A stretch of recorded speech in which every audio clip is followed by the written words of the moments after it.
Habay lang pa kumihajan Min siemro daping bakmen Wat dalong repa kachonga Tabala po min siem damon nga hapa Kaparalok kay kabasapsyon bhanga Deiba pase kabakir panghanga Yo jirenga hapamen lakasni Sohmen perkat nang tie nang demrenga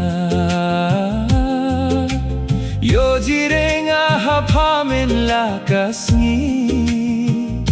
Sohmen perkat nang tie nang demrenga Thei Khon lut min siem ba chi sur Kanong kingdom jing long ba sngur Duha pala e jing mut nga chirata Yomon phare jile kairenga Duha pala e jing mut nga chirata Yomon phare jile kairenga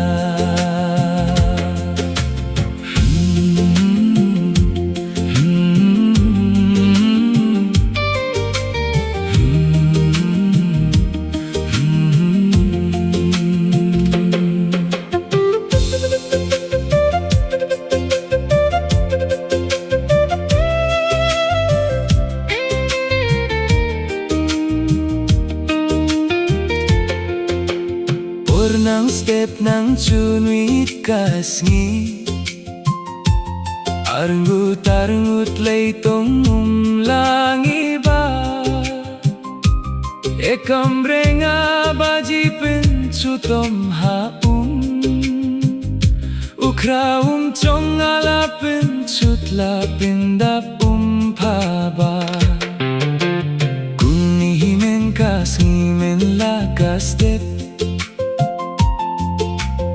Olay skuro leilang beitise Lamoy chwaba ngaro ap nga hapa La chwaba pa ro ap hi pahanga Lamoy chwaba pa ro ap pahanga La chwaba nga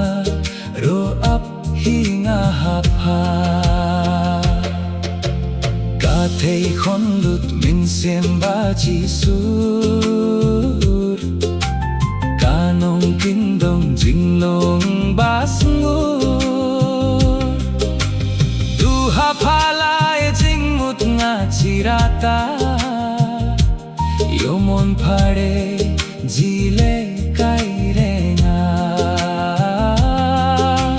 Duha pala e jing mut nga chirata Yomon phare jile kairenga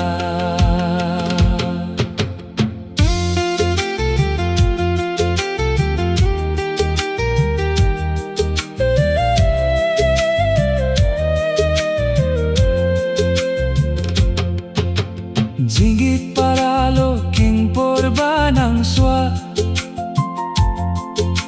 Hano chuji chem nga kum tu minta Chukin mau nga ing pertei chong pa